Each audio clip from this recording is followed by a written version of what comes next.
No puedes dejar todo en el carro. Es que me empezaron a quitar todos los días que presté.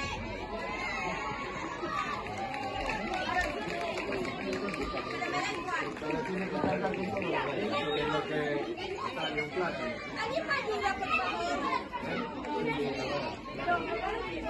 Pero tienes 50 pesos.